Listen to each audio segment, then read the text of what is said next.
Bon matin tout le monde, bienvenue à ce jour 12 de notre beau défi de 21 jours. Donc on a passé aujourd'hui la moitié, on est passé de l'autre côté, il nous en reste moins là qu'on en a déjà fait ensemble à vivre.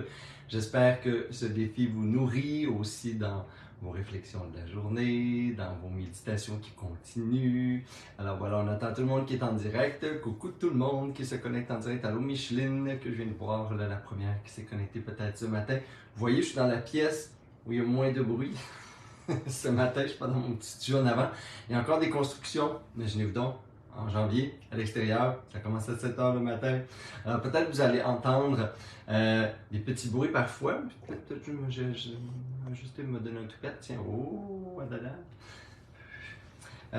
Et voilà, fait que ça se peut qu'il y ait des petits bruits. On veut vivre avec. Je me suis mis très loin dans la maison parce qu'il y a comme des réparations, constructions à l'extérieur qui fait des petits bzzz, bzzz des fois.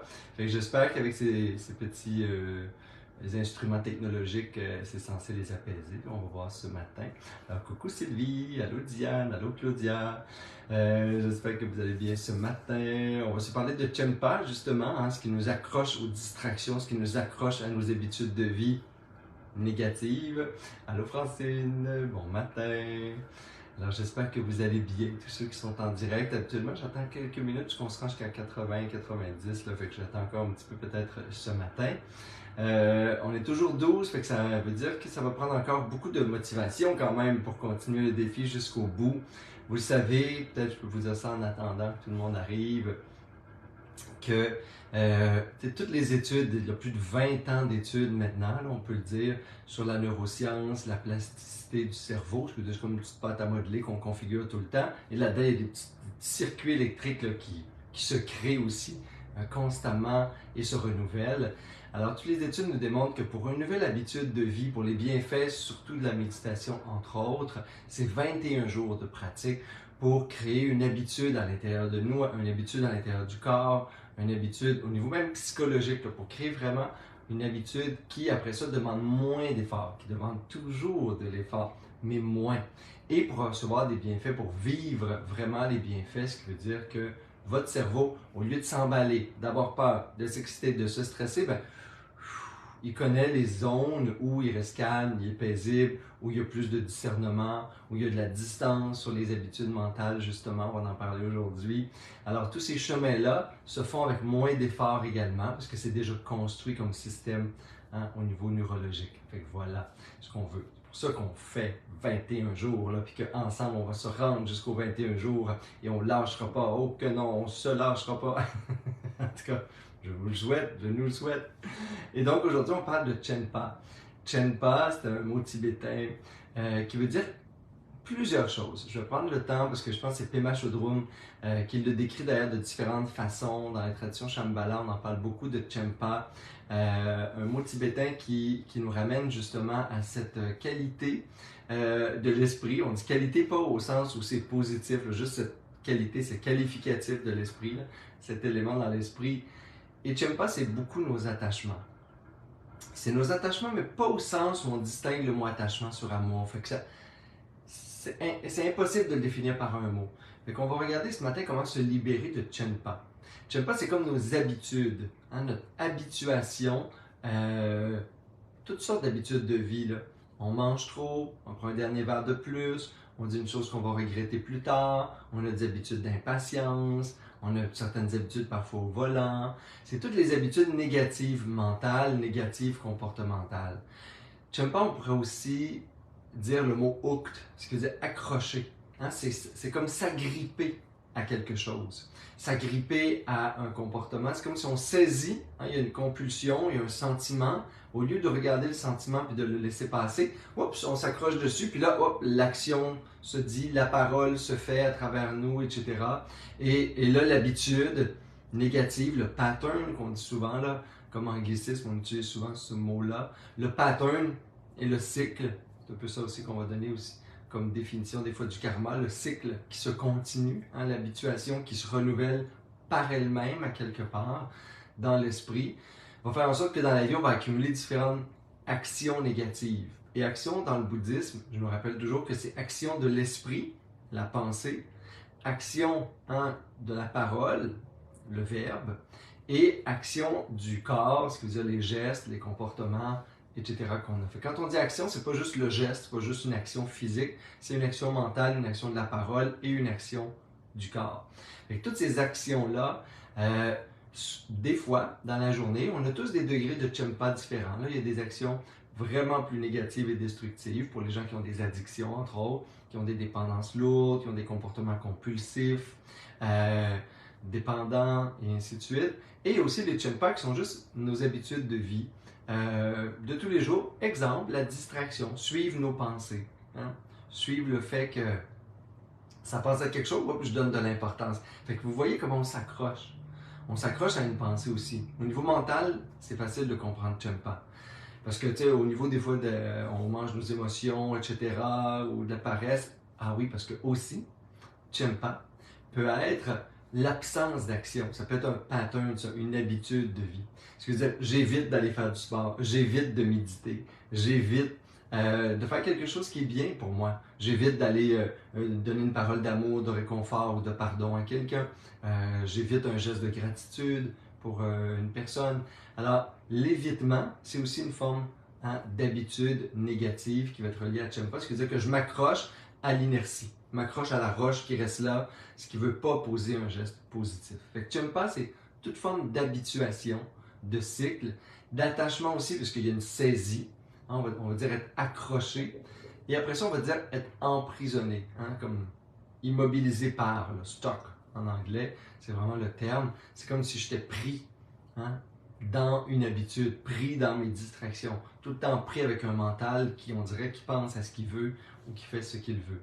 Fait que Chempa, c'est la réalisation justement qu'il y a une fonction dans l'esprit qui va s'accrocher, qui va vraiment, on pourrait dire, saisir une pensée, une habitude, oups, il y a une petite compulsion, oups, je la saisis, oups, et là, je m'y accroche, ça donne accès au cycle qui va se renouveler par lui-même. Alors, c'est les habituations négatives mentales et les habituations négatives de l'action, finalement, Chempa, pour se faire une petite définition entre nous. Et pour vivre libre, pour se libérer de toutes ces habitudes négatives-là, de l'esprit, du corps, de la vie, de nos comportements, bien, il faut commencer par les regarder, les voir, puis arrêter de saisir comme ça chaque pensée, chaque scénario. Et la première habitude qu'on peut relâcher ou apaiser, et là vous allez voir où la pratique est quand même similaire à des pratiques de pleine conscience qu'on fait sur des pensées pour débuter. Et après ça, on fait une pratique qui est plus longue, ce qui veut dire qu'on va aller voir aussi, ou plus complète, on va aller voir aussi les Chempa de notre vie. Qu'est-ce que je fais par habitude, puis qu'il y a des effets négatifs?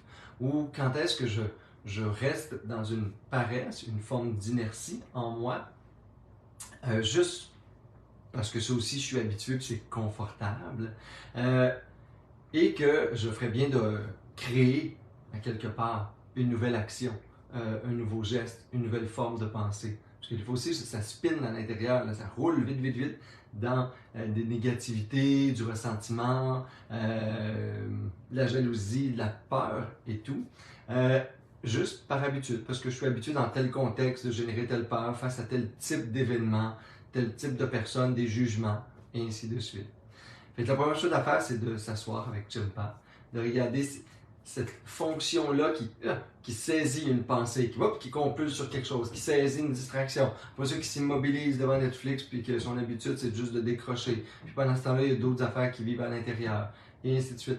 Fait que toutes ces habituations-là, on essaie d'en prendre conscience pour voir celles effectivement en nous. Et on va créer ultimement une libération de Chempa.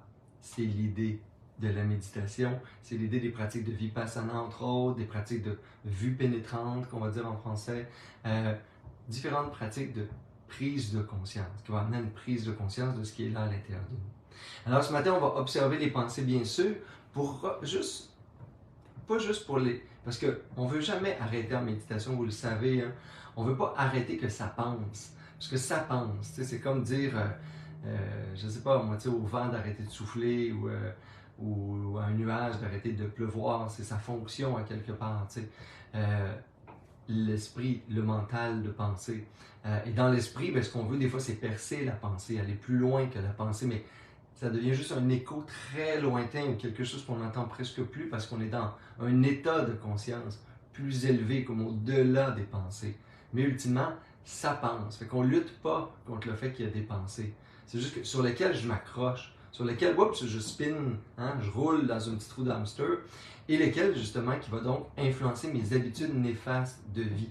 Je suis accroché dans des habitudes. C'est comme si je saisissais les mêmes pensées, les mêmes humeurs allaient me diriger à mon insu. Les mêmes jugements, les mêmes croyances. Et tout ce qui est habitude négative, eh bien, on va en prendre conscience, bien entendu, pour les libérer. Alors, c'est notre pratique de méditation et notre dharma de ce matin. Alors, sur ça, je vous invite, je vais ouvrir mon petit... à prendre une posture de méditation confortable. On dirait aussi que ici, ça s'est annulé. Pas maintenant, pas maintenant. Ah, cette technologie qui nous aide et nous supporte tant.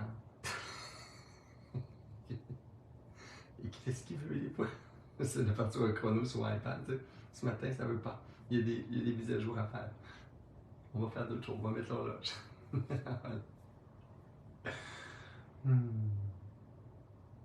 Là, je vous invite à une belle posture de méditation qui est confortable pour vous ce matin, pour ceux qui sont en direct, pour les autres, après-midi, soir, nuit, tout est bon. Et on laisse le corps respirer profondément, justement pour cesser cette habitude de sous-oxygéner, d'avoir une respiration nerveuse, une respiration de surface. On veut créer l'habitude d'une respiration naturelle, profonde.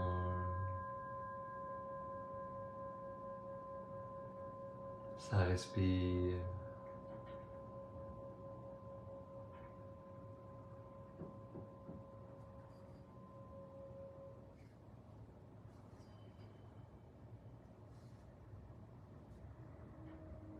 Et on contemple à nouveau ce corps immobile.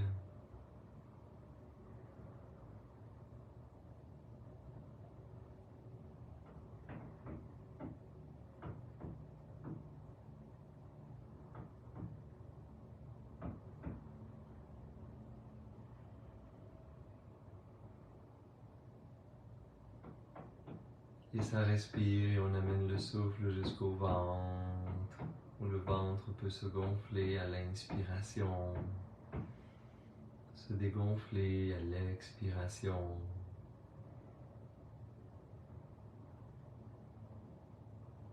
Et on peut amener tout le corps à se détendre.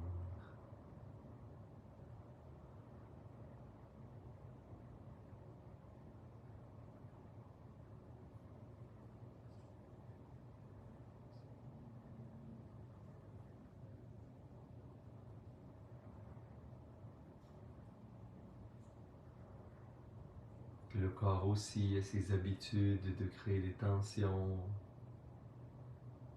de se tendre, de se crisper. J'aime pas dans le corps, c'est cette habitude de résister.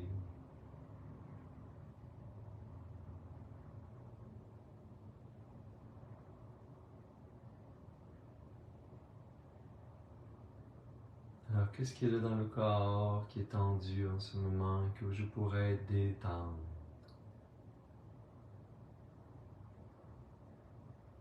Détendre, dans lequel il y a le mot tendre comme tendresse.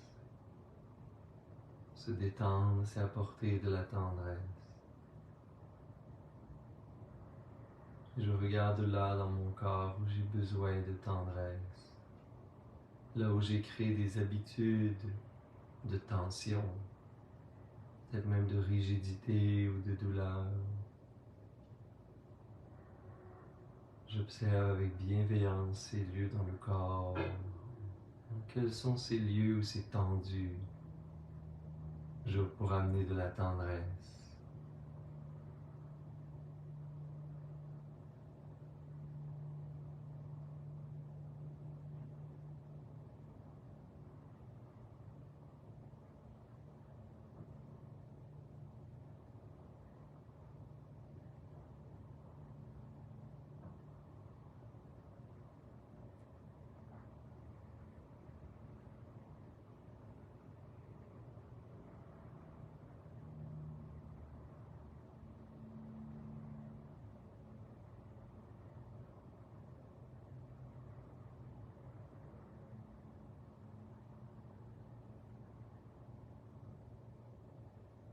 respiration est toujours de plus en plus profonde, de plus en plus facile.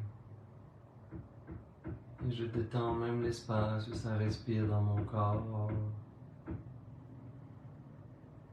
L'espace où le souffle passe au niveau de la bouche, de la gorge, de la poitrine. Et ça respire facilement et profondément. Avoir des petits bruits ce matin. Je peux rester complètement détendu dans le fait qu'il y a peut-être des petits bruits chez moi ou chez Martin.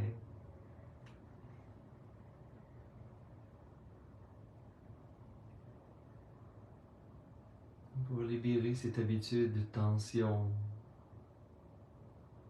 s'il y a des bruits où j'observe le corps et l'esprit qui créent une tension, au lieu de la saisir, de rester accroché dans cette habitude,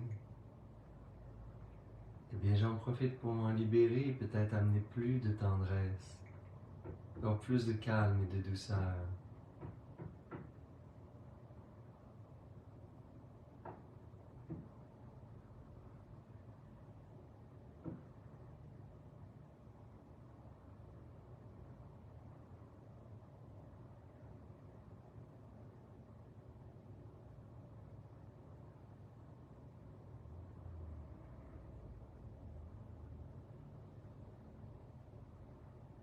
Complètement calme et détendu, je libère toutes ces tensions dans le corps. Juste en regardant les zones où il y a de la rigidité, de la douleur. Et en amenant le souffle et la détente. En donnant la permission au corps de relâcher les tensions.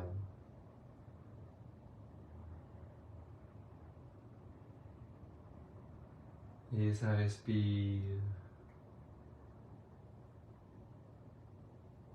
Et ça inspire la paix, le calme.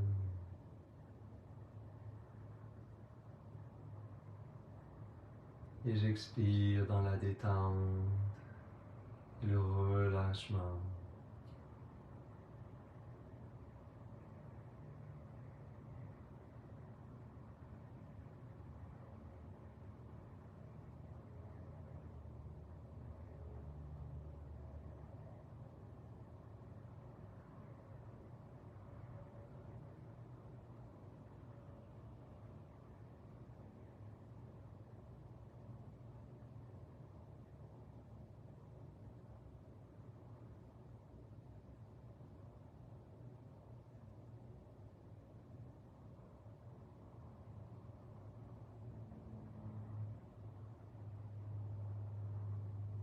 Et je regarde dans mon esprit également, juste tourner mon attention sur l'esprit.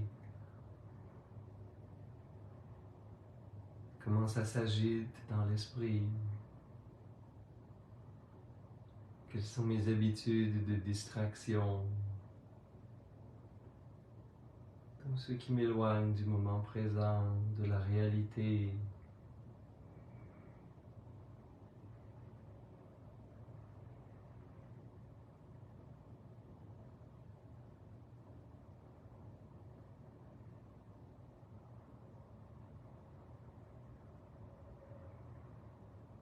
Et j'essaie de saisir encore plus précisément dans cette pratique.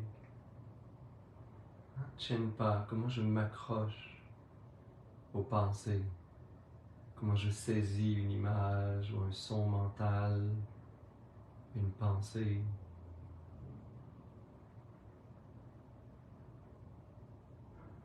Comment rester prisonnier de, accroché sur et le laisser me gouverner, me diriger.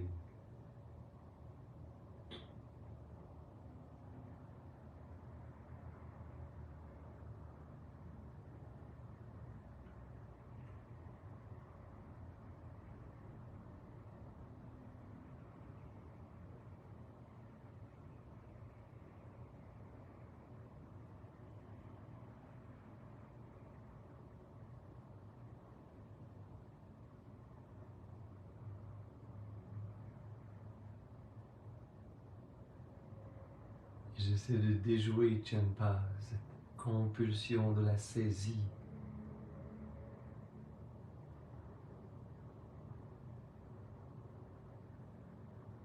Si je rentre trop loin dans une distraction, que je deviens prisonnier d'une pensée ou d'un cycle de pensée ou de jugement, je reviens au souffle à chaque fois avec un léger sourire. Et ça respire et tout est calme et détendu. Et à nouveau, j'observe ce qui est là dans l'esprit sous forme de pensée, d'image. Et j'essaie de réaliser, de saisir ce mécanisme. Chenpa, moi qui s'accroche, comme un poisson qui s'accroche à l'hameçon, qui reste prisonnier de cette ligne, cet continuum de pensée.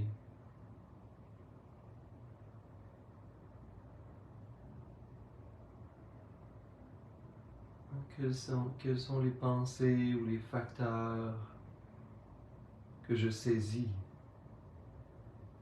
Et comment je m'accroche et je saisis, comme si je capture, mais c'est moi qui ai capturé.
Comment Chenpa me fait réagir.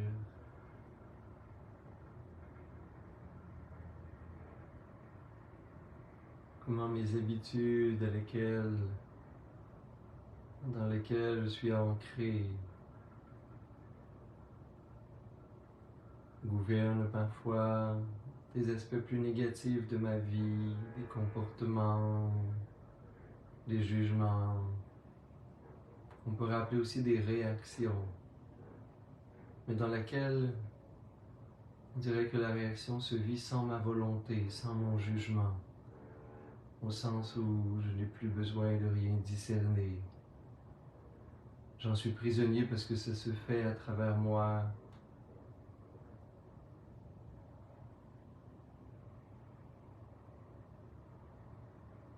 Quelles sont les compulsions, les habitudes mentales, les types de paroles qui me maintiennent des fois dans des états négatifs, qui nuisent à ma santé de corps ou d'esprit.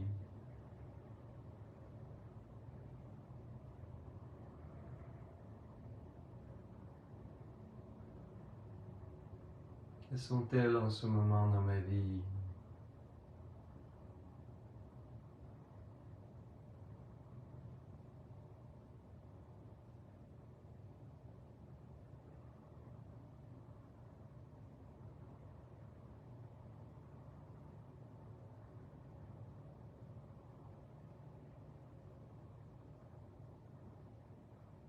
Par quoi je suis mené ou accroché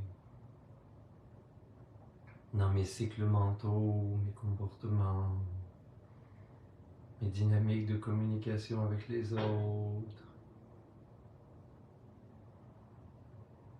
Et en contemplant tout ceci, je génère simplement le souhait de m'en libérer. Une force, une volonté de m'en libérer complètement.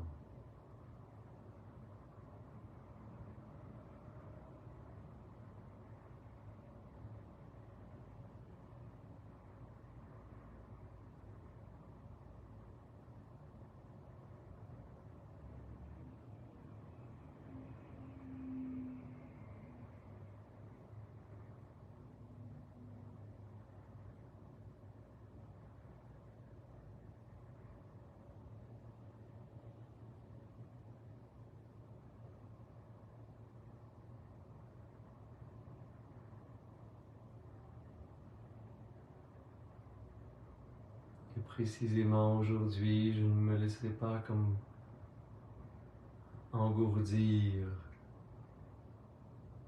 comme hypnotisé par mes habitudes mentales, comportementales,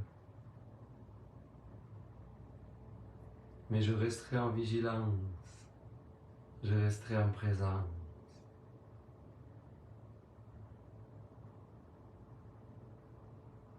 Je vais cesser de saisir, je vais tout simplement relâcher, ouvrir l'espace de paix et de clarté à l'intérieur de moi et laisser une vérité plus grande naître, une énergie plus noble prendre place et la sagesse s'exprimer à travers moi.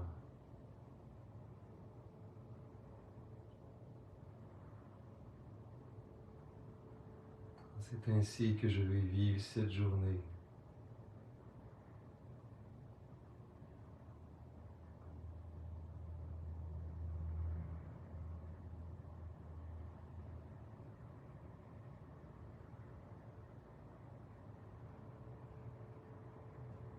Et je peux amener mes mains en namasté, prendre quelques respirations plus profondes.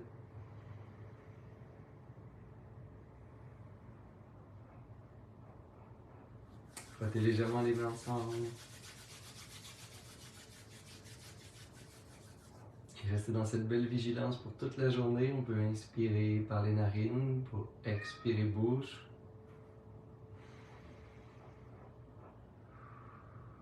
Et inspirer pour faire vibrer Om.